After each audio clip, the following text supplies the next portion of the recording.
Oke, tes tes. Suara saya kedengeran nggak ya?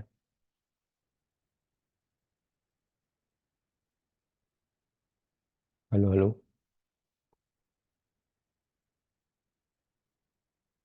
Cek, cek.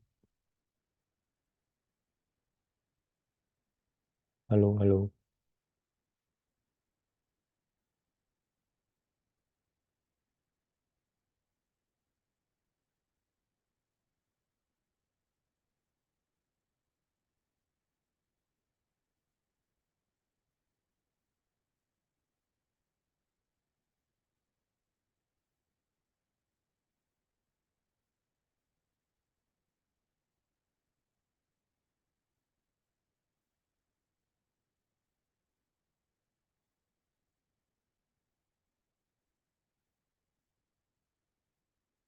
Halo, halo. Tes tes. Ya Pak, masuk. Oke. Sip. Oke, selamat malam semua. Assalamualaikum warahmatullahi wabarakatuh. Hari ini banyak yang nggak masuk ya ternyata ya. Karena ada sebagian yang sakit, ada juga yang lagi di luar kota katanya. Tapi kuliah harus tetap berjalan ya.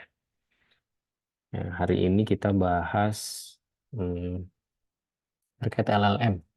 Large Language Model ini transformer model. Sebetulnya ini lanjutan dari yang kemarin ya. Ini model deep learning yang baru, transformer model. Jadi kalau kalian pernah pakai ChatGPT, pakai Windows Copilot gitu ya, atau pakai yang AI yang lain, nah ini adalah eh, metodenya. Artinya ini adalah apa ya? Salah satu modelnya. Modelnya bentuknya namanya LLM. Nah, di situ kita bisa bikin model macam-macam. Misalkan OpenAI, Facebook lama, ya kita bisa kasih nama macam-macam. Atau di situ bisa juga ada Bloomberg GPT, dan lain sebagainya. Nah, ini saya ambil dari slide deeplearning.ai. Ini kebetulan waktu itu saya ikut juga source course-nya. Sekitar 3 sampai 4 minggu kalau nggak salah. Ini kerjasama sama AWS waktu itu. Kayaknya sekarang sih masih ada juga kalau kalian mau ikut langsung aja cari di Deep Learning AI, masuknya ke ini Generative AI and Large Language Model gitu. Jadi pertemuan sekarang ini adalah pertemuan yang terakhir ya, teori mulai minggu depan kita mulai ke presentasi kelompok yang kemarin saya sudah sampaikan. Jadi nanti masing-masing dari kalian presentasi kelompok untuk yang minggu depan itu idenya. Project ideations. Jadi nanti di akhir ketika UAS akan presentasi mengenai project akhir dari awal sampai akhir sama nanti akan ada demo gitu. Yang perlu diperhatikan kalian bisa pakai 3 metode. Yang pertama machine learning, yang kedua deep learning, yang ketiga bisa pakai LLM kalau memang memungkinkan gitu ya. Kalau nggak memungkinkan nggak usah, nggak apa-apa. Yang penting saya mau lihat pemanfaatan AI di aplikasi yang kalian buat atau mungkin nanti bisa jadi skripsi gitu ya. Itu bisa aja. Oke, nah ini di week pertama ya. Week pertama ini mostly ke teori. Nah, week kedua ini ada di fine tuning dan yang lain-lain masuk ke hands-on lab juga. Tapi kita bahas di ini aja karena ini cukup introduction saja ya. Nah, Generative AI and Large Language Models. Oke, Generative AI. Salah satu contohnya ini ya, chatbot.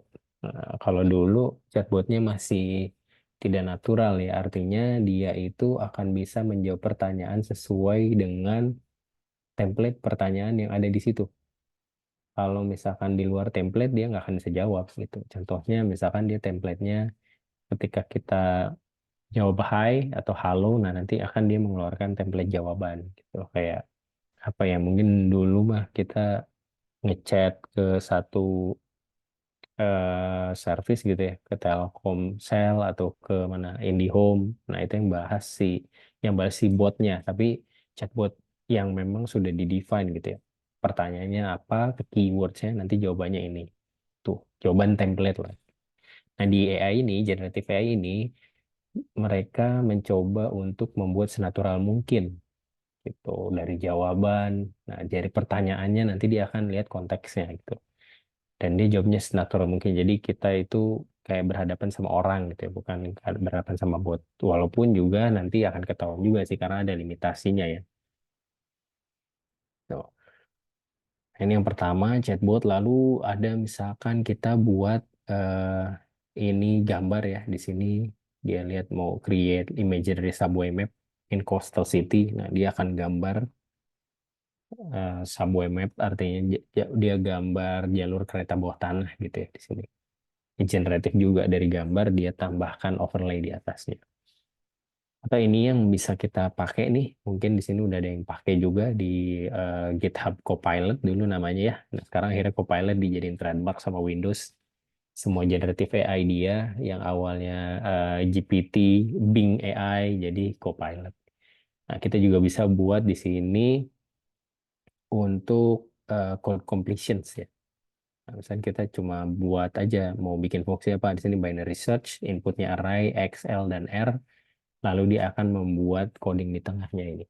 Gitu. Ini generative code. Ini kalau kita tanya ChatGPT juga sebetulnya dibikinin ya. Gitu.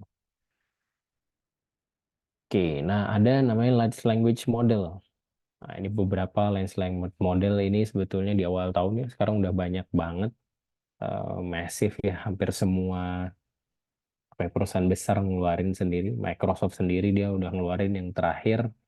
Saya lupa namanya apa. Yang menariknya itu mereka bisa pakai, kita bisa pakai di consumer GPU. Jadi kalau kalian punya GPU gaming gitu ya, itu bisa dipakai secara optimal dan itu lebih cepat katanya sih gitu ya. Saya belum coba karena memang katanya saya baca-baca dia belum ada di, saya lihat yang versi 1.5-nya ada di Hugging Face, tapi yang versi 2-nya ini masih di Azure platform.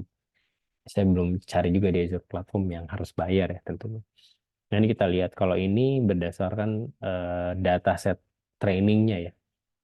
Nah, ini GPT, ada Bloom yang paling besar ini ya. Ada Lamas, ada Flanty 5, ada PaLM, ada BERT. Di sini sih fokusnya pakai Flanty 5. Ini Google sih sebetulnya. Flanty 5 ini punyanya Google. Kalau sekarang Google pakai Gemini ya. Gemini. Tuh. Oke. Nah, di LLM ini kita bisa pakai namanya ada prompts dan ada completions ya. Di tengahnya ada model. Contohnya ini kita punya kontak Windows, artinya inputan, typically a thousand words. Jadi ini sekitar 1.000 karakter. Walaupun sekarang udah bisa lebih ya, kita bisa masukin satu paragraf lebih dari 1.000 karakter atau PDF. Nah, ada beberapa yang support untuk input PDF nih, upload gitu. Nah, kita prompting di sini artinya prompting ini kita nanya apa gitu ya, kita mau bikin apa gitu ya. Nah, si model ini nanti akan dia menganalisa promptingnya sehingga dia akan melakukan completions. Kelihatan pakai kalau pakai LLM ini dijawabnya nggak template gitu ya, nggak artinya dia nggak langsung jawab, tapi dia akan rephrase atau dia akan membuat jawabannya senatural mungkin. Jadi ini ya contohnya where is Ganymede located in solar system, dia akan bahasnya Ganymede is a moon of Jupiter and it's located in the solar system within Jupiter orbit. Walaupun kita cuma mau lihat jawaban Jupiter orbit aja sebetulnya kan. Tapi di model ini karena dia datanya sudah apa ya memungkinkan dan datanya memang ada tentang si Ganymede ini, akhirnya dia buat juga nih Ganymede ini apa sebetulnya? Moon of Jupiter. Baru dia bilang nih located in solar system within Jupiter orbit. Nih completionnya jadi lebih natural ya untuk yang large language model nih.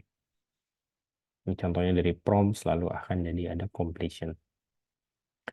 Nah, ini beberapa use case-nya. Use case and task. Kalau sekarang tasknya dan use case ini menuju ke AGI, ya. Artificial General Intelligence. Artinya dia nggak cuma di spesifik satu use case atau task saja. Harapannya bisa semuanya. Bisa untuk tanya jawab, bisa untuk chatbot, bisa untuk code completions, dan bisa untuk misalkan pengetahuan apapun ya. Makanya sekarang bahasanya udah banyak banget. Kita pakai artikel yang bahasa Inggris, kita tanya pakai bahasa Indonesia juga udah bisa gitu dia ngasih jawaban. Nah, yang menarik kemarin di kantor itu ada yang buat, bukan kantor, di sebetulnya ini dia dulu di Brin ya kalau sekarang, terus dia keluar bikin startup sendiri, dia bikin untuk summarizations. Summarizations sudah pakai LLM dan dia untuk dipakai untuk kemarin tuh debat capres ya. Dia udah bikin tuh summarize-nya. Itu menarik. Itu salah satu use case-nya untuk summarization. Ini contohnya chatbot. Tadi kita sudah coba di atas ya, udah bilang, saya udah paparkan di atas. Ini untuk chatbot. Oke, kita akan buat senatural mungkin chatbot. Nah, ini secara umum ya, ada untuk essay writing, artinya generatif. Misalkan saya mau buat satu email ke profesor, misalkan yang menjelaskan kalau saya tertarik dengan penelitian dia tentang computer privacy, misalnya. Nanti si modelnya akan membuatkan emailnya, contohnya itu, atau summarization, summarize di paper, misalkan, summarize di video, misalkan. Nah, dia akan bikin dalam bentuk key point. Dan ada satu lagi translations untuk penerjemahan ya, kamus lah, ya, kayak Google Translate untuk translations. Nah, ada juga untuk information retrieval dan invoke APIs and actions. Nah, ini yang sekarang kita bisa langsung pakai aja nih sebetulnya ya. Actions calls, external applications ini ke inferencing-nya sebetulnya di sini. Jadi kalau kita pakai model OpenAI ya, si ChatGPT itu udah ada API-nya. Kita tinggal pakai aja gitu tanpa harus di hosting misalkan. Udah jadi services. Nah, ada information retrieval, name entity tag namanya kalau nggak salah ya. Jadi dia dari teks ini dia akan memetakan bagian-bagian mana sih yang memang paling penting. Artinya di, dianggap sebagai satu jenis, satu tipe ya, tipe tertentu. Misalkan di sini ada tanggal, ada nomor telepon gitu ya. Nah, dia bisa langsung memetakan, oh kalau ini ada tanggal, kalau ini ada nomor telepon, atau ini adalah alamat.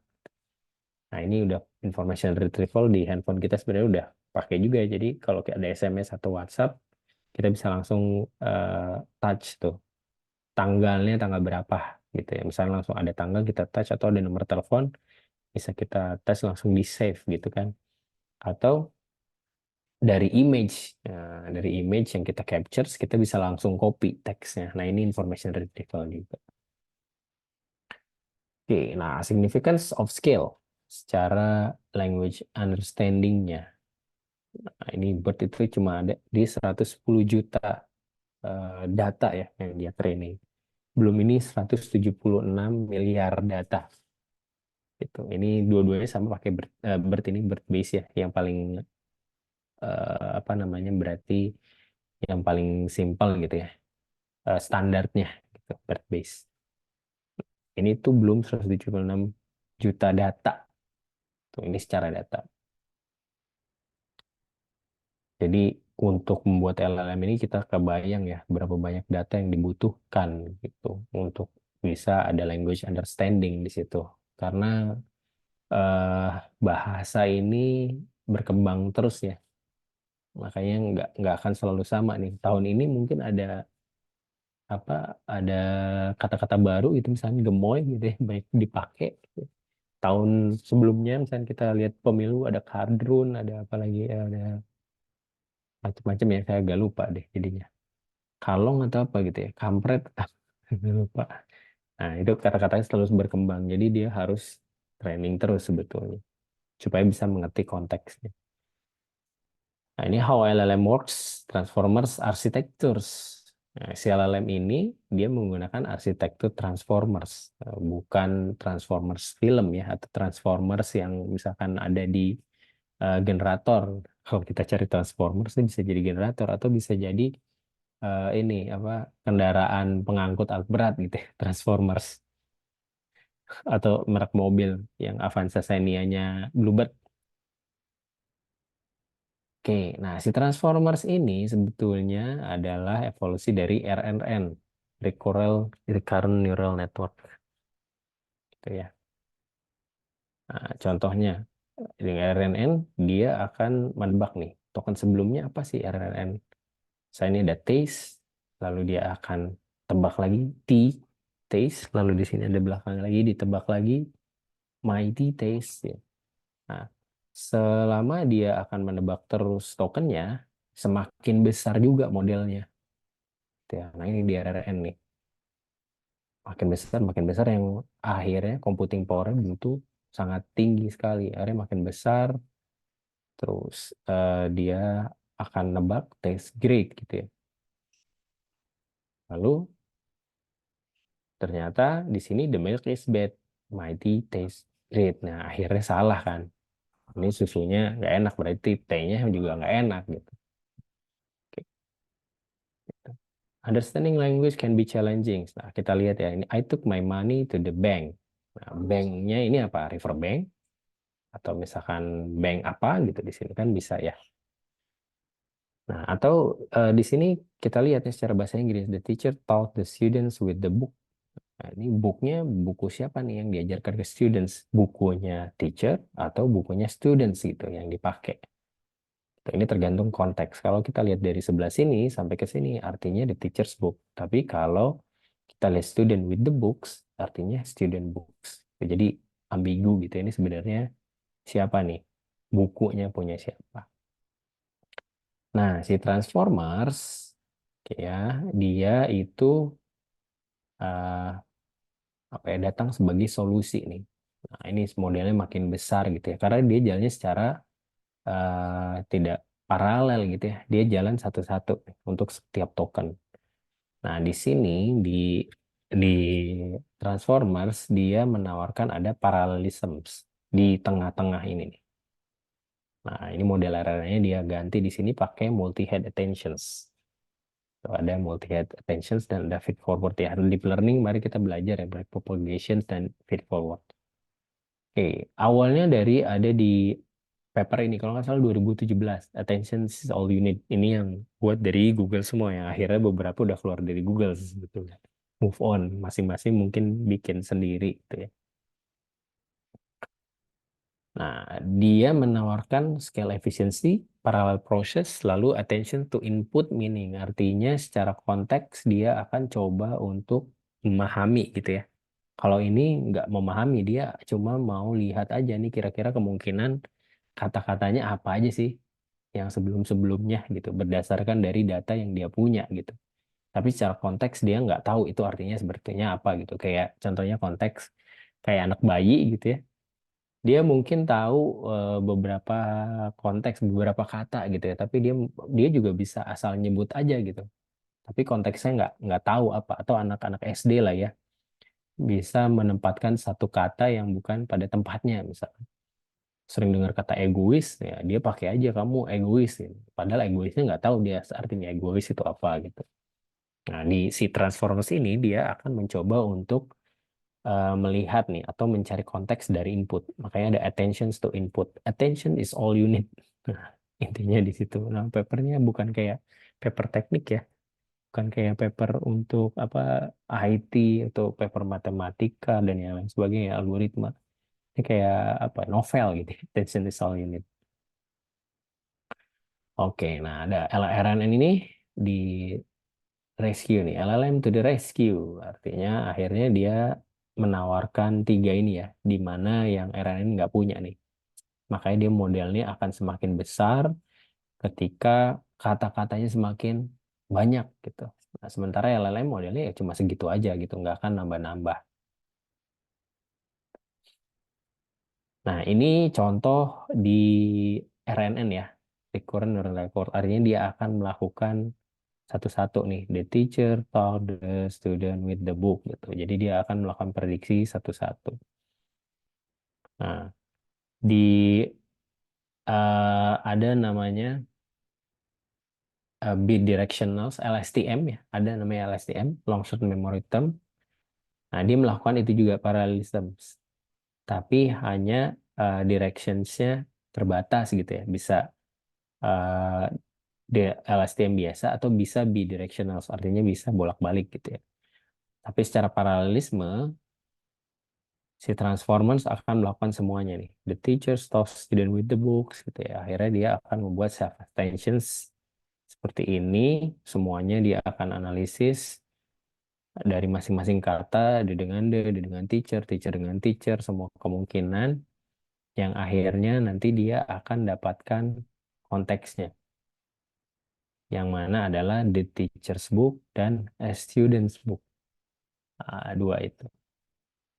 Gitu ya. Jadi kalau misalkan satu kalimat ya berarti dia mencoba untuk mengaitkan antara satu kata dengan kata lainnya dalam suatu waktu. Makanya secara paralel gitu. Sporadis. Secara keseluruhan ini adalah apa ya? eh, arsitekturnya, arsitektur dari Transformers. Ada encoding dan ada decoding sebetulnya di sini. Nah, di sini ada potential positional encoding yang artinya nanti di semua input ini akan diberikan eh, token, diubah secara token ya, secara tokenisasinya berupa jadi numerik dan ada position encoding. Artinya di situ dia ada posisinya juga nih. Teacher berarti di posisinya ke nol. Sorry, ke satu. Atau kita mulai dari satu. Satu ini teacher, the, dua ini teacher, tiga itu talk gitu. Jadi nanti akan digabung di sini ya. Ada input embedding plus positional encoding.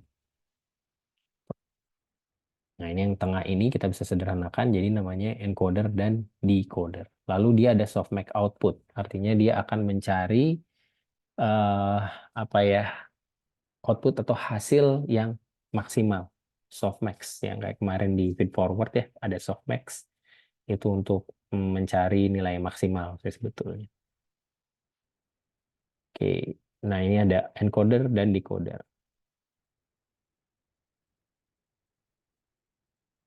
Oke. Nah, ini tokenization-nya, tokenizernya. Jadi semua inputnya akan diubah sebagai token. Nah, ini yang di embed ini adalah token ID ditambah dengan nanti ada positional inputnya. Oke, ini the teachers. Ini yang pertama ya. Kalau kita lihat dari the teacher talk the, lalu dia akan buat token lagi the teacher talk the, kayak macam-macam. Nah, ini tokenizernya dia akan embed lalu dikerjakan secara paralel. Oke, encoder ini akan merubah dari input ke dalam token dan decoder ini, embedding ini akan mengubah nanti dari eh, token menjadi teks lagi, gitu ya. Itu namanya encoder dan decoder.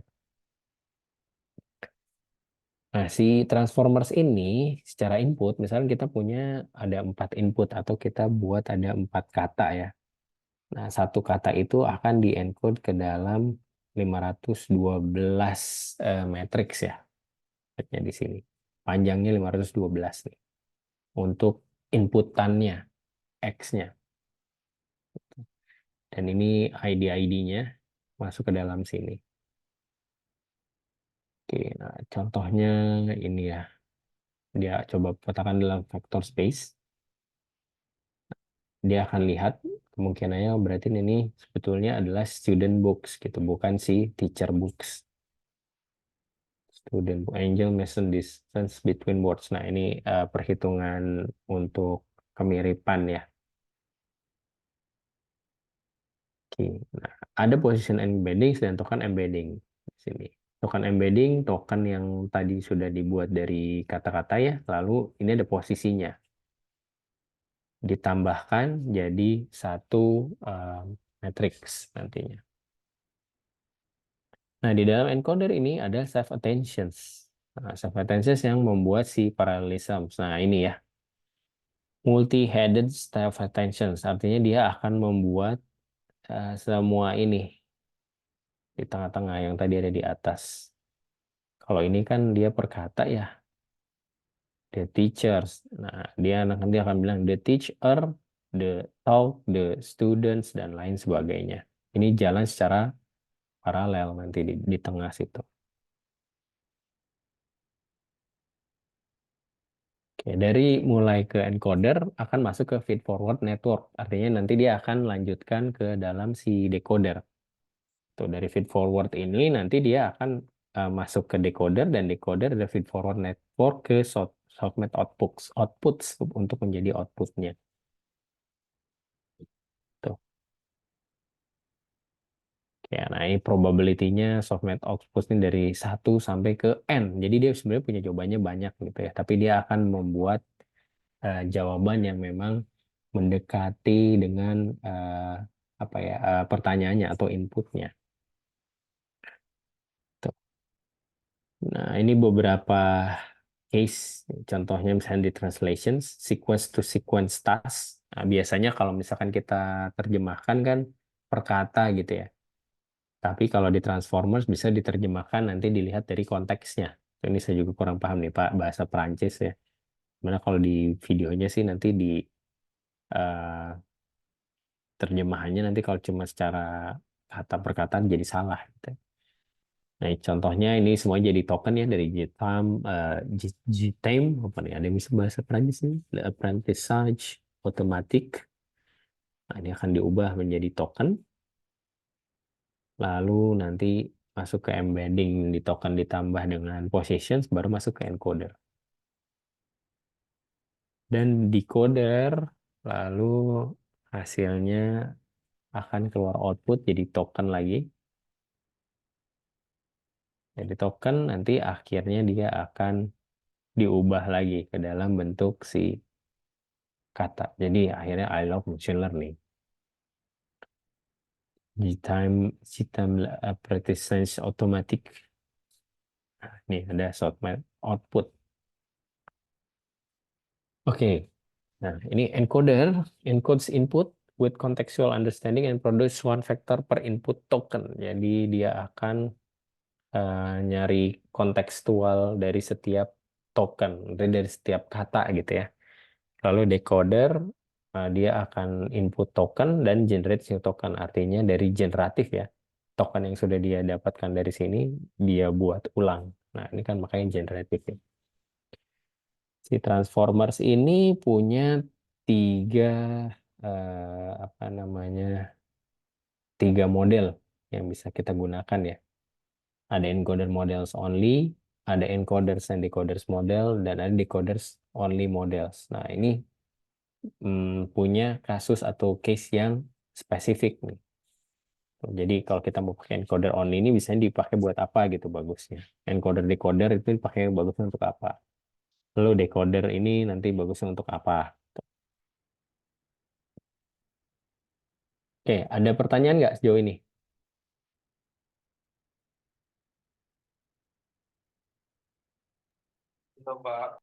Belum ada ya? Masih semangat ya? Semangat. Semangat sambil lemes tapi. Oke, saya lanjutkan ya. Di LLM ini ada namanya prompting dan prompt engineering. Oke, prompting and prompt engineering artinya kita membuat supaya hasil yang kita dapatkan ini bagus gitu ya dengan pertanyaan yang kita inputkan gitu. Kayak sekarang ini jadi pekerjaan baru nih, jadi ada namanya prompt engineer buat generate AI. Nah, saya waktu itu ketemu waktu acara Open AI ada orang Singapura cewek waktu itu. Saya nanya kerjanya apa emang? Saya jadi prompt engineer buat apa dia bilang desain. Jadi dia kerja di WeWork kalau nggak salah ya. Jadi dia pakai DALL-E, dia bikin prompting kayak gini, ngetik buat jadi suatu desain, desain apa panggung, desain baju dan segala macam. Tapi dia pakai prompt engineering, pakai AI gitu. Jadi dia nggak bisa gambar, tapi dia bisa nulis sesuai dengan yang klien mau. Misalnya klien mau bikinnya sesuai pandangan dia kayak gini gitu. Oh, ya udah kita bikin promptingnya harus bisa sesuai. Ini yang tadi ya, kita balik lagi prompt, model, dan completions. Oke, untuk prompting ini ada beberapa macam ya. Pertama ada zero shot inference, artinya eh, kita memberikan satu pernyataan gitu atau kita perintah tanpa memberikan contoh. Misalnya kayak gini, classify this review, I love this movie. Nah, ini sentimennya apa yang kita mau cari sentimen. Completions artinya sentimennya dia akan ngasih positif gitu karena I love this movie. Kemungkinan karena dia tahu konteksnya menyukai atau suka, senang itu berarti positif gitu. Tapi bisa jadi salah gitu ya. Classify this review. I love this movie. Ini kalau modelnya besar, kemungkinan completion-nya benar. Tapi gimana kalau modelnya kecil, LLM-nya? Atau dia di luar use case-nya. Misalkan ini tentang buku nih sebetulnya. Akhirnya yang dia tahu ya if a very nice book review asal gitu hasilnya. Tuh, makanya kadang-kadang Kalau kita pakai LLM ya, pakai ChatGPT gitu, coba aja tanya Universitas Internasional Indonesia gitu. Nah, kadang-kadang dia bakal ngasih jawaban tuh, ngaco tapi halu lah istilahnya. Atau mau tanya film Indonesia yang menang Oscar gitu. Dia dia nyari, dia bisa aja bikin sendiri. "Oh, ada film Indonesia menang Oscar nih, namanya film ini, bla bla bla bla." Ngarang sendiri. Nah, ini kemungkinan karena terbatas modelnya, modelnya kecil. Gimana caranya untuk mengakali ini ya? Artinya memperbaiki ini tanpa kita harus nyentuh modelnya. Intinya itu sih untuk inferencing ini, prompt engineer itu. Jadi kita nggak perlu training ulang datanya. Kita bisa pakai one shot inference contohnya. Ya, kita kasih contoh. Classify this movie, I love this movie, ya ini sentimennya positif. Lalu kita tanya lagi, classify this review, I don't like this chair. Sentimennya dia akan lihat negatif. Contohnya, oh berarti love ini sebetulnya dia positif. Kebalikannya love apa? Oh don't like. Oke, dia jadi negatif. Ini one shot inference gitu ya. Ini untuk model yang kecil. Atau bisa kita juga pakai few shot inference. Kalau misalkan satu dua contoh prompting atau satu contoh prompting ini masih salah gitu ya, kita bisa pakai beberapa, misalkan dua contoh. Nah, nanti dia akan pakai tiga, yang ketiganya nanti jadi lebih bagus. Walaupun ini sebetulnya nggak ini ya, nggak mandatory, artinya bisa jadi jelek, bisa jadi bagus gitu, tergantung dari modelnya, si model awalnya. Tuh. Nah, ini summary-nya. In context learning, ada prompting, kita bisa pakai zero shot, kita bisa pakai one shot, kita bisa pakai few shot. Nah, makanya kalau misalkan kalian coba codingan gitu ya di ChatGPT, kasih dulu contoh codingnya. Nanti baru minta coding yang mirip-mirip gimana caranya. Biasanya kayak gitu. Oke, ini kita bahas tadi ada beberapa ya, significance of parallelism, scale, dan satu lagi apa ya, efisiensi kalau nggak salah. Nah, ini ada task ability, artinya use case-nya ya. Yang tadi bisa summarization, bisa generative text misalkan ya, atau bisa juga machine translations, bisa translator gitu ya. Ini tergantung si besarannya model. Makin besar dia makin bisa bagus. Makanya tadi ada mengarah ke artificial eh, generalized intelligence itu. Ke general intelligence. Oke, generative evaluation parameter inference. Nah, kalau ini bisa coba di AWS-nya ya, atau kita bisa pakai di Hugging Face, contohnya, konfigurasinya. Ini menjelaskan untuk subnet output saya, artinya maksimum outputnya berapa banyak gitu ya. Untuk katanya lah, kita bisa anggap token sebagai kata.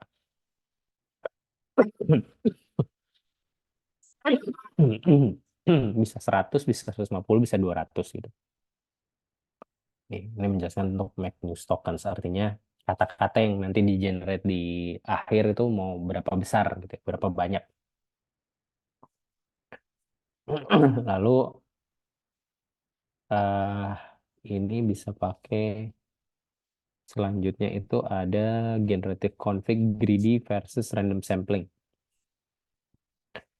Nah, kalau greedy, ada word token with the highest probability is selected. Jadi ada modelnya yang greedy ini untuk probabilitas yang paling tinggi nanti dia akan ambil. Tapi ada random walk sampling, select token using random weight strategy across probabilities of all tokens. 20% chance that cake will be selected, but banana was actually selected. Nah, ini kan probabilitiesnya eh, nggak absolut gitu ya. Ketika ada banana, ya ternyata dia akan ngambilnya banana nih, karena dia random weight sampling. Kalau ini pakainya greedy, artinya yang paling besar aja probability-nya. Walaupun namanya probability ya, besar itu belum tentu benar gitu. Karena di sini nganggapnya sebagai konteks. Nah, konteks bisa jadi probabilitasnya kecil, tapi dia benar gitu. untuk max new token. Lalu ada di sini top key dan top P, di mana top key ini selects output from the top key results after applying random weight strategy using the probabilities. Artinya dia akan ngambil tiga kata generatif yang paling tinggi ya. Kalau kita set tiga nih. Ini top key samplingnya tiga, misalnya oh, dia akan ngambil top 3-nya gitu. Ini pakai greedy. Nah, ada top P, select output using random weight strategy with the top rank consecutively resolved by probability and with accumulative probability eh, apa nih kurang dari P. P-nya itu 0,30. Artinya dia akan ngambil yang kurang dari 0,30 sama dengan 0,30. Makanya si banana dan apple dia nggak akan ambil gitu ya.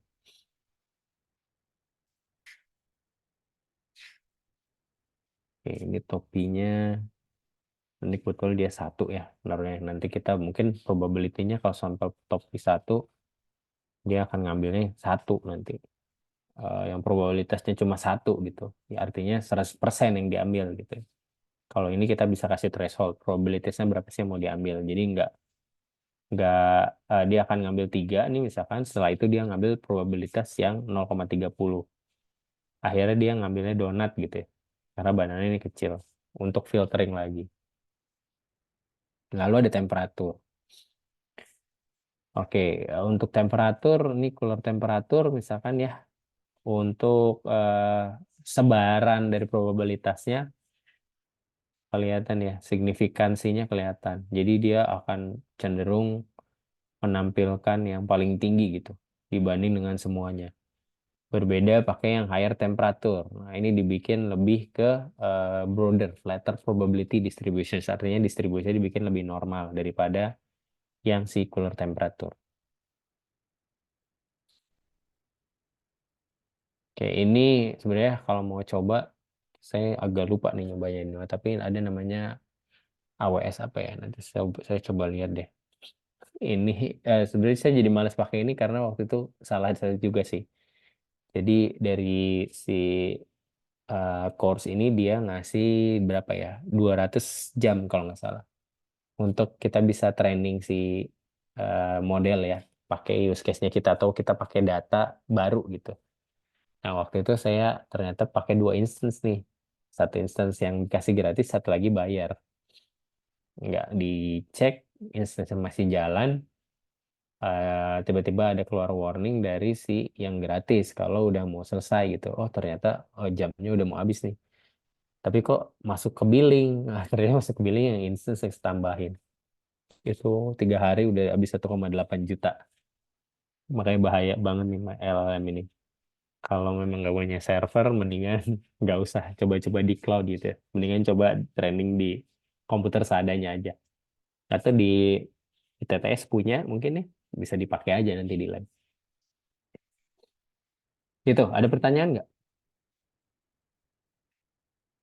Belum?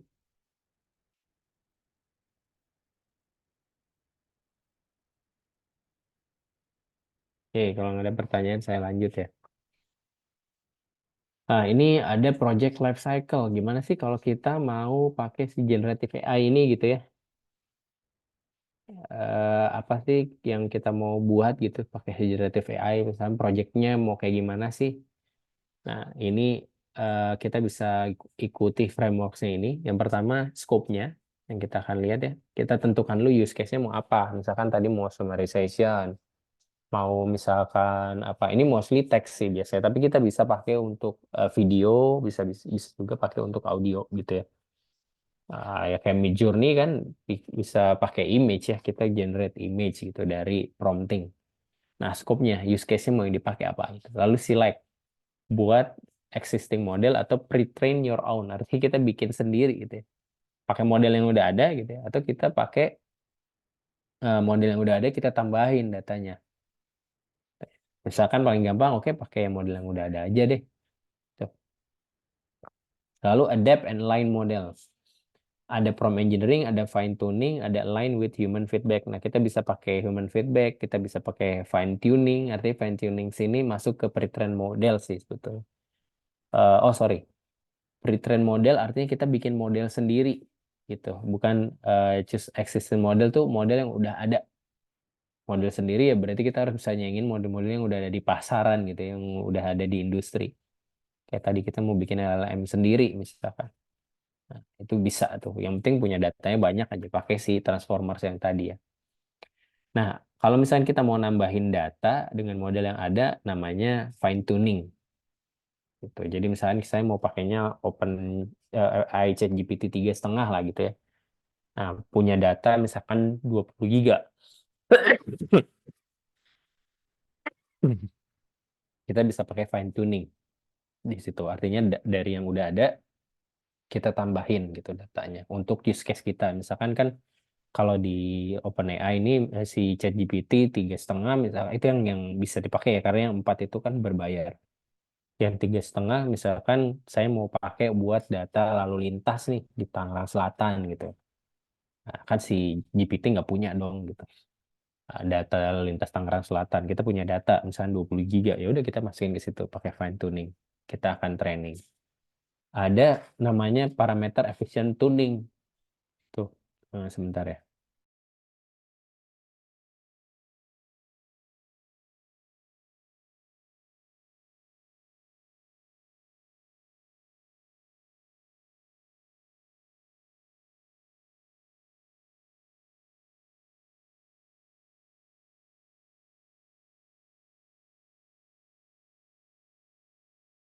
Oke, sorry lanjut ya. Ada parameter efficient tuning untuk melakukan supaya dia namanya di sini kalau fine tuning eh, jadi modelnya di training dari awal lagi nih. Tuh, dari model yang besar dipecah, dimasukin lagi data yang baru. Tapi ada PFT, eh, namanya parameter efficient tuning, di mana nanti model yang awalnya dia akan freeze, gitu ya, artinya nggak akan diapa-apain. Tapi dia akan masukin model baru kita ini tuh, ke situ.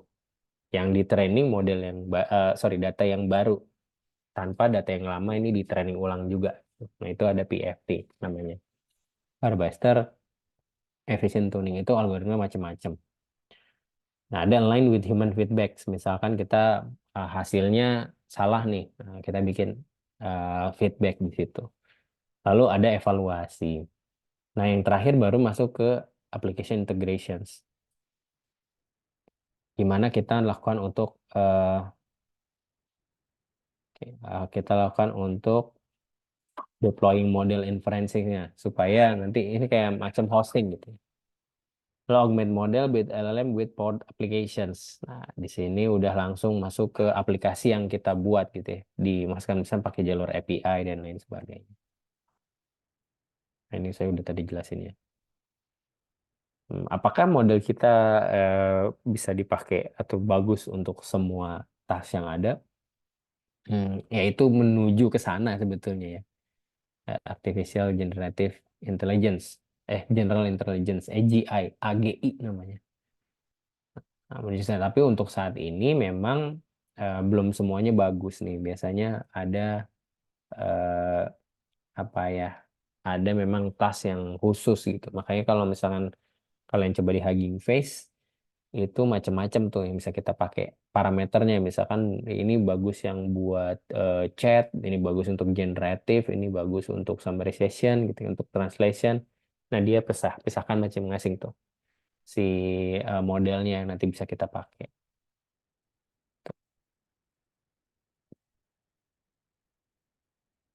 Oke, ini sih sebetulnya sama aja. Nah, ini ada pre-training and scaling news. Oke. Nah, kita bisa pakai pre-train, artinya foundation model, model yang udah ada, atau kita pakai model yang kita punya, custom LLM. Ya, datanya emang harus lebih banyak gitu dari foundation model. Daripada ini, saya lebih mending pakai ini sih, foundation model ini. Nah, consideration for using model. Nah, ini contohnya misalkan retrain LLM pakai T5. T5 macam-macam, ada T5 large, ada T5 base, ada T5 apa lagi ya. Nah, itu yang bisa kita pilih lah dan versinya macam-macam gitu ya. Ini di Hugging Face kita bisa pakai. Pre-training at high level. Contohnya kita punya data, lalu 1 sampai 3% of original token ini pakainya nanti akan ada transformers tokenization ya biasanya ya. Dia punya sendiri. Dimasukkan ke model, akhirnya di semuanya nanti di training ulang nih pakai GPU. Tuh, kita punya datanya structures gigabyte, terabyte, atau petabyte. Nah, ini beberapa contoh apa arsitektur dari transformers yang bisa kita gunakan nih. Encoder, encoder only, encoder decoder models dan decoder models. Nah, ini ada namanya auto encoding models contohnya. Ini pakai encoder only LLM untuk mass language modeling MLM. Bukan itu ya, MLM yang multi level marketing. Nah, di sini contohnya the teacher teach the students. Lalu objektifnya adalah reconstruct text. Ya, the teacher teach the students ini pakai bidirectionals.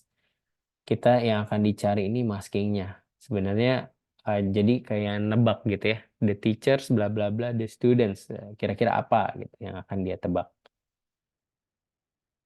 Ini contohnya bisa kita pakai untuk sentimen analisis, klasifikasi ya. Autoencoding ini bisa pakai untuk klasifikasi.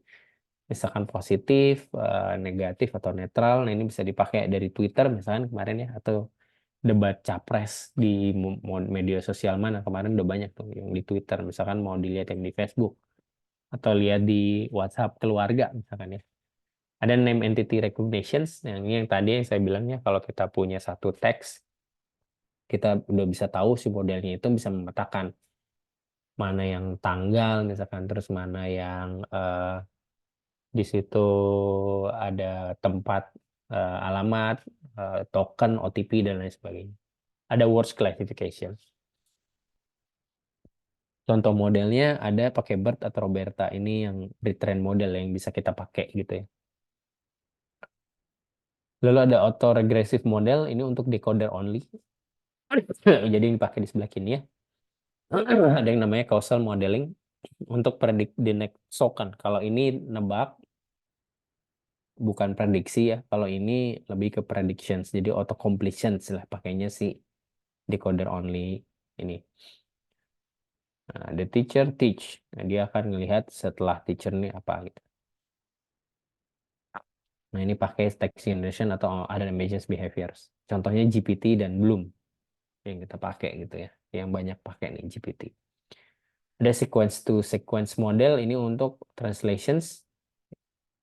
Namanya Sentinel token. Jadi dari dua ini dia akan jadikan satu. X teaches dia ini lebih banyak ke translation sih. Text summarization, questions answering. Kita bisa pakai T5, pakai BART, dan lain sebagainya. Ini secara umum nih model architecture pre-training models ada pakai encoder only, ada decoders only, dan encoder decoders. Ini contohnya. Oke, tax ability.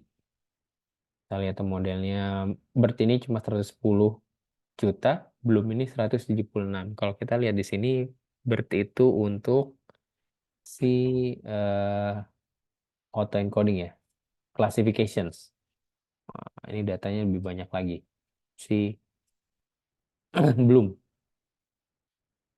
model size versus time.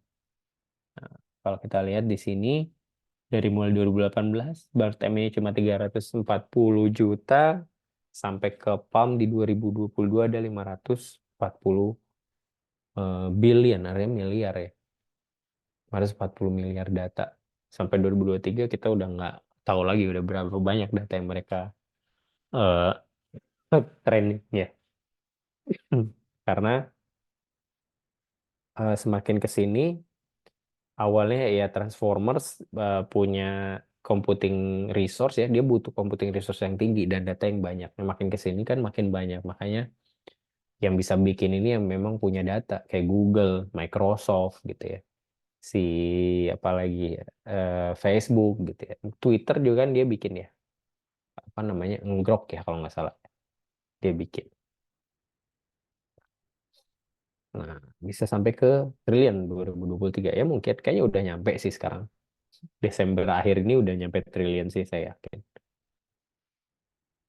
Ada computational challenge. Nah, ini biasanya kalau kita training deep learning keluar ya, udah out of memory. Karena kita bisa lihat di sini GPU RAM yang digunakan untuk menyimpan 1 billion parameter, artinya 1 juta parameter atau 1 juta kata gitu ya. Contohnya ada 9 parameter sedang 4 giga. Nah, GPU yang dipakai. Nah, consumer GPU sekarang yang buat main game berapa ya? Kan 4 giga. Minimum ini cuma bisa 1 billion parameter. Sementara ini udah berapa parameter nih? Dia cuma bisa sampai bird L lah palingan ya. Yang kalau kita pakai sendiri sekarang di rumah. Nah, tapi untuk training 1 billion parameter butuh 20 extra bytes. Nah, 20 extra bytes artinya kalau udah jadi model dia butuhnya cuma 4 giga gitu full prestations. Tapi ketika untuk training dia punya butuh untuk 80 gigabyte untuk training 1 billion parameter. Jadi ini udah nggak memungkinkan lagi buat training di komputer kita gitu ya atau di laptop. Udah sulit. Nah, ada namanya untuk menyiasati ini ada namanya quantization. Quantization artinya dia menurunkan bitnya dari mulai 32 bit karena ini kita pakai di 32 bit ya. 32 bit float artinya 4 bytes. Kita bisa turunkan ke 16 atau floating point-nya atau ke 4 gitu. Contohnya integer 16 8 sampai 4 ya terakhir kalau nggak salah. Nah, kita lihat di sini. Oke, jadi kalau kita lihat di sini untuk quantizations-nya dari yang 32 ini dia butuh sign bit-nya 1, eksponen bit 8 byte, lalu ada fractions-nya 23 byte. 23 bit, sorry, ini bit semua ya. Ketika kita quantizations ke 16, jadi eksponennya tetap, cuma fractions-nya tetap, fractions-nya, fractions-nya berkurang jadi 10 bits dan eksponen 5 bit. Artinya ada bytes yang hilang tapi nggak signifikan. Contohnya gini ya, untuk nilai pi, kalau kita di 32 ada segini nih, segini banyak. Tapi di 16 kita jadi segini. Gitu. Tapi masih bisa oke lah ya. Jadi mewakili gitu, nggak full precision tapi masih bisa masuk karena kita tahunya pi itu nilainya 3,14 gitu ya. Masih oke lah segini. Nah, kalau kita masuk lagi ke yang integer 8 gitu ya, dari sini malah terlalu kecil gitu ya. Dari kita jadi 3,14881415 jadi cuma 3 gitu. Dia pakai 1 byte memori tapi jadinya hilang, banyak yang hilang ya. Eksponen bitsnya jadi nggak ada, cuma langsung ada fractions. Nah, kita lihat di sini. Dia cuma ada sekitar 127. Oke, di sini yang lebih efisien adalah bfloat 16. Ini yang baik dipakai akhirnya si bfloat 16 ini karena di sini bitsnya tetap 16, eksponen 8, fractionsnya 7, memori yang dia pakai cuma 2 bytes. Gitu. Jadi fractionsnya ini lebih relatif lebih sedikit dibanding yang lain dengan floating point 16 dan bfloat 16. Gitu. Nah, ini yang dipakai sama si Flanty 5. Oke, nah approximate GPU-nya kalau kita pakai full memory precision ini untuk menyimpan ya. Ada 4 giga, 16 bit quantized model artinya FP bfloat 16 butuh 2 giga setengahnya. Kalau 8 bit 1 giga precision. Nah, ini untuk training dari 80 giga, 40 giga, 20 giga. Oke, 80 giga maximum memory Nvidia A100 GPU. Ini harganya kalau nggak salah 5 miliar ya. Si Nvidia A100 sorry bukan 5 miliar. 500 juta kalau nggak salah. Setengah miliar lah di kantor ada soalnya ini. Ada berapa unit ya. Dan ini ngantri banget sih. Mau pakai tuh antrenya udah sebulan lebih saya masih belum dapat dapat kayak gitu. Jadi kalau kita pakai quantized model bisa mengurangi setengahnya, lumayan lah ya. Tuh. Nah untuk training largest model 1 bilion parameternya cuma segini ternyata dibanding dengan yang parameter yang lain. Butuhnya sampai dari 14.000 sampai ke 40.000 gigabyte. Ini untuk full precision. Oke, jadi kebayang gimana sih LLM ini masih belum bisa dipakai oleh consumer, artinya belum bisa kita pakai secara apa ya, individual lah ya. Mau pakai sendiri, training sendiri gitu ya. Duitnya dari mana gitu buat bikin infrastruktur kayak gini gitu. Nah, ini ada beberapa strategi ya. Contohnya misalkan pakai multi GPU ya, kita bisa pakai GPU paralelism di GPU. Nah, daripada kita pakai satu GPU, akhirnya si data loader atau LLM-nya kita buat distributed. Ya, nanti akan disinkronize lalu update model. Ini ada namanya distributed data parallel dan ada fully threaded data parallel (FSDP). Ini ada papernya namanya Zero, Memory Optimization Toward Training Trillion Parameter Model. Gitu. Ini kayaknya saya lewat aja ya, karena memang kita nggak akan butuh ini gitu. Untuk saat ini sih kita cuma tinggal langsung pakai aja. Oke, begitu. Ini nanti saya akan coba upload ya. Kayaknya baru kebuka juga sih di si e-learningnya. Karena kemarin kan ini sebetulnya mata kuliah yang nggak saya ampu nih. Tapi akhirnya di awal semester saya dikasih ini. Yang awal saya ampu sih sebetulnya information retrieval aja. Saya harusnya masuk di apa ya? Kemarin tuh operating system satu lagi. Terus malah ditambah lagi ethical hacking yang untuk besok. Gitu. Jadi saya baru lihat e-learningnya kemarin udah kebuka. Nanti saya akan coba upload satu-satu. Gitu. Nah ini, oke, di course ini dia mau buat namanya Bloomberg GPT sebetulnya. Ini 50 billion, artinya 50 miliar ya parameter di sini. Ini untuk pakai domain di legal language, artinya di laws ya, di hukum, di domain hukum. Karena banyak kata-kata yang aneh gitu ya di sini ya, yang kadang-kadang kita nggak ngerti, dicampur-campur kata-katanya, atau bahasa Indonesia bahasa Jaksel gitu ya, campur-campur. Sama kayak medical language. Nah, kalau medical language kita lihat di sini kan, one tab, POCID, VC, HS ini apa maksudnya gitu. Maksudnya adalah take one tablet by mouth 4 times a day after meals and at bedtime. Nah, ini biasanya yang ditulis sama dokter ke apoteker gitu. Nah, ini kita bisa bikin satu domain sendiri nih nantinya. Nah, ada yang pakai Bloomberg GPT di sini ya. Eh, dia relatif lebih kecil pakai flopnya. Oke, nah ini kalau mau lebih jelas lagi sih, cari aja nanti deep learning AI untuk yang LLM.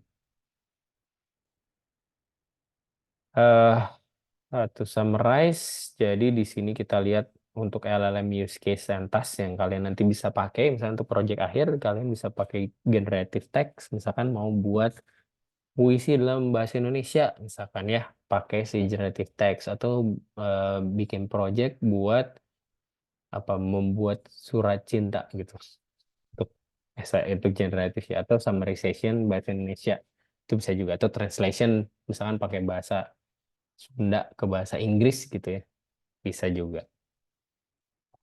Ini life cycle-nya yang tadi saya sudah jelaskan. Jadi ini beberapa hal yang kalau kita mau buat satu aplikasi, di ujungnya yang perlu diperhatikan nih pemilihannya, mulai dari use case-nya mau dipakai apa. Terus saya sarankan sih pakai pretend aja, jadi yang model udah ada. Setelah itu mau pakainya apa nih? Prompt engineering, fine tuning, apa align with human feedback, lah kita bisa evaluasi. Ya kalau memang agak ribet nggak punya data, ya kita pakai prompt engineering aja gitu.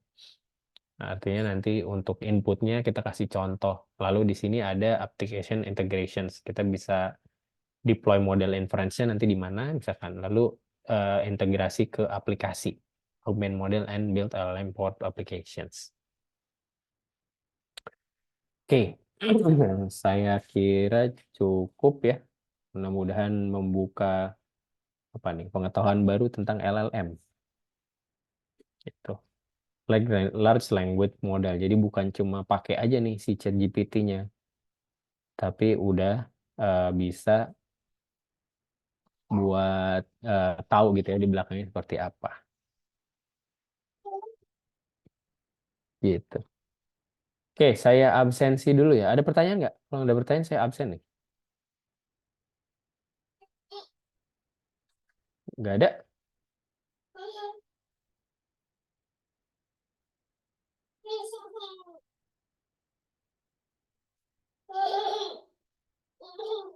Oh, anaknya belum tidur, Pak. Kebangun ini. Umur berapa ya, Pak? 2 tahun. Di kebangun nih, saya lagi di kamar, ibu baru pulang. Jadinya ada suara-suara. Oke, nggak ada pertanyaan? Ini pertanyaannya malah nanyain anak saya nih, jadi bukan pertanyaan Waduh, kuliahannya. lihat materi kan udah blunder ya, Pak, pikirannya, Pak. Bener. Tadi ada bibit, oh, penghitungan IP ini. Walah, Jatuhnya bukan, Pak. penghitungan IP. Oke, eh nanti mungkin sambil coba-coba lah ya. Ada namanya Hugging Face, dicobain aja di situ. Tuh, yang penting nanti dicoba cari tahu aja idenya mau pakai apa gitu. Misalkan di minggu depan kan kita udah mulai presentasi nih. Idenya seperti apa nanti saya bisa kasih rekomendasi. Coba misalkan pakai algoritmanya yang ini misalkan atau mungkin mau pakai coba LLM gimana caranya. Yang penting idenya dulu di minggu pertama sih. Gitu. Saya absen dulu deh kalau gitu. Tadi yang IF dua-duanya malah nggak ada nih. Adinda kayaknya dia tadi izin ke saya sakit.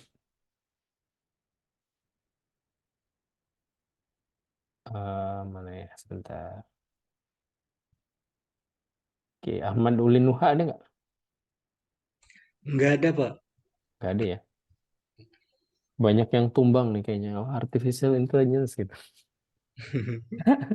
Pada Mundur, lelah sepertinya. mundur teratur. Iya. Andrian ada Andrian nggak ada ya? Ada. Terus Raihan Zulfikar juga kayaknya nggak ada nih dari awal dia nggak masuk. Ridwan Wahyu nggak ada ya? Ada yang Ridwan Prasetya. Muhammad Soleh nggak ada Saya kayaknya. hadir, Pak. Ada. Mantap masih semangat ya. Siap. Salsa nggak ada juga nih. Fikri nggak ada ya. Fikri nggak ada. Fahmi ada Fahmi.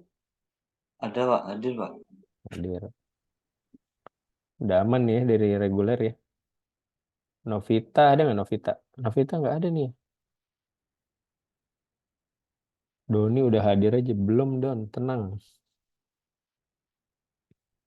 Takut kelewat ya. SITI oke.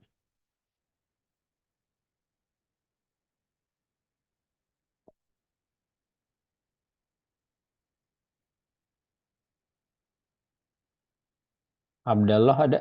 Biasanya ada nih Abdallah nih. Nggak ada ya. Awalnya rajin deh. Ata ada ya. Ata. Fadli. Doni. Oh Doni ada nih. Wah, hadir Pak. Hadir ya. Selalu hadir. Nanti siap. Terima kasih. Mantap. Oh iya nih Atta lagi di kantor ya. Oke. Fadli. Fadli biasanya ada nih. Tapi nggak ada ya. Fadli nggak ada. Fajar. Fajar Hadir, Kurniadi. Pak. Hadir ya. Leoni. Leoni ada nih biasanya nggak ada ya. Nana ada ya? Ada, Pak. Ada. Oke. Reza. Hadir, Pak. Wah, belum ketemu lagi kita di kampus ya, Iza. Boleh, Pak. Ridwan ada Ridwan. Hadir, Pak. Ya. Reza masih di kampus nih, Iza. Masih, Pak. Nemenin Bapak Kaprodi. Apa? Oh, nunggu aja lagi ngono iki. Tak sampai ngono ya iki bojokan. Rifki ada Rifki. Arep Rifki mana Setiawan. mau absen aseng. Gak ada Rifki ya. Rifki Algi nggak ada juga. Singgi Prasetyo. Singgi nggak ada. Maman Sulaiman nggak ada juga. Ini ada yang belum diabsen. Soalnya udah diabsen belum ya? Belum ya kayaknya ya. Soalnya sudah. Oh udah ya tadi. Udah. Oke. Nggak ada pertanyaan? Aman ya? Aman apa pusing? Pusing Pak. Apa sih yang dibahas gitu? Kayaknya lebih seru lihat YouTube kali ya, banyak animasi-animasinya gitu. Kalau saya tadi slide-nya cuma kayak gitu aja. Tapi nanti slide-nya saya kasih deh. Mudah-mudahan nanti ketemu juga nih videonya, jadi bisa sambil ngeliat juga nanti. Oke, kalau nggak ada pertanyaan, mungkin kuliahnya kita sampai di sini ya. Misal kita ketemu lagi minggu depan, jangan lupa tulis kelompoknya minimal di apa? Di Telegram ya. Kayaknya baru Doni aja yang nulis ya. Itu juga udah minggu lalu, yang lainnya belum nulis. Baik, Ya, Pak. sama Rizky. Iya, nanti ditulis di apa si Telegram aja supaya nanti minggu depan udah saya rapihin tuh. Kita akan coba nanti minggu depan untuk bahas proyek tugas akhir. Jangan lupa siapkan presentasinya ya. Oke, terima kasih semua. Selamat malam. Assalamualaikum warahmatullahi wabarakatuh. Waalaikumsalam warahmatullahi wabarakatuh. Terima kasih, Pak.